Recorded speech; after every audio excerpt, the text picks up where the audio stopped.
അരിച്ചെടുക്കാൻ ഒരു ആന്തരി പോലും ഇല്ലാത്ത ആഫ്രിക്കൻ ദ്വീപിൽ നിന്ന് വന്ന ഒരു 11 പേരുടെ സംഘം റഫറിയും ഫിഫയും ലോകം മുഴുവൻ ഒരുമിച്ച് ചേർന്ന് വിജയിപ്പിക്കാൻ നോക്കിയ അർജന്റീനയെ 120 മിനിറ്റ് ഭീഷണിയുടെ മുന്നിൽ നിർത്തി വെല്ലുവിളിച്ച് ക്രിസ്റ്റ്യൻ റൊമേറോയ്ക്ക് കാർഡ് റഫറി ഇഷ്യൂ ചെയ്തിരുന്നെങ്കിൽ ഇന്നത്തെ മത്സരം കേപ്പ് വെർദെയുടെ പേരിൽ കുറിക്കപ്പെടുമായിരുന്നു. ലോക ഫുട്ബോളിന്റെ ചരിത്രത്തിലെ ഏറ്റവും ഐതിഹാസികമായ വിജയങ്ങളിൽ ഒന്ന് ഇന്ന് കേപ്പ് വെർദെ നേടുമായിരുന്നു. പക്ഷേ അന്നും എന്നും ചിലരൊക്കെ അനീതിയുടെ ഫ്രൂട്ട്സ് അനുഭവിച്ചുകൊണ്ടിരിക്കുകയാണ്. ആദ്യ ലോകകപ്പിലും രണ്ടാമത്തെ വേൾഡ് കപ്പിലും മൂന്നാമത്തെ വേൾഡ് കപ്പിലും എടുത്തു പറയാൻ കരിപുരണ്ട ചരിത്രത്തിന്റെ കണക്കുകളുള്ളവരുടെ കൂടെ മുട്ടേണ്ടി വരുമ്പോൾ പോരാട്ടത്തിനേക്കാൾ ചില മാനങ്ങൾക്ക് കൂടി വില പറഞ്ഞു കൊടുക്കേണ്ടി വരും.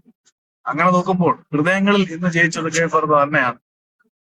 ഒരുപക്ഷെ അർജന്റീനയ്ക്ക് വേണ്ടിയിട്ട് വിജയ ഗോള് റൊമേറോയ്ക്ക് പകരം മറ്റാരെങ്കിലും നേടിയിരുന്നെങ്കിൽ ഈ ഒരു ആക്ഷേപം അവർക്ക് നേരെ ഉണ്ടാകുമായിരുന്നില്ല. പക്ഷേ റൊമേറോയ്ക്ക് കാർഡ് ഇഷ്യൂ ചെയ്യേണ്ടതായിരുന്നു. ആ കാർഡ് ഇഷ്യൂ ചെയ്തില്ല.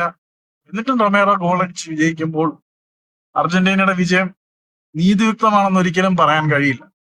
അഡ്രസ് ഇല്ലാത്ത ഏതോ ആഫ്രിക്കൻ രാജ്യത്ത് നിന്ന് വന്ന 16 പേരുടെ പോരാട്ടത്തിന്റെ അഭിമാനത്തിന്റെ കടക്കൽ കത്തിവെക്കുന്നത് പോലെ കവർന്നെടുത്ത ഒരു വിജയമായി മാത്രമായിരിക്കും ഇന്നത്തെ വിജയം. അല്ലെങ്കിൽ വില കുറഞ്ഞ വിജയമായി മാത്രം പലരും വിലയിരുത്തിയാലും അതിനെ അത്ഭുതപ്പെടാനോ എഴുതി തള്ളാനോ കഴിയില്ല.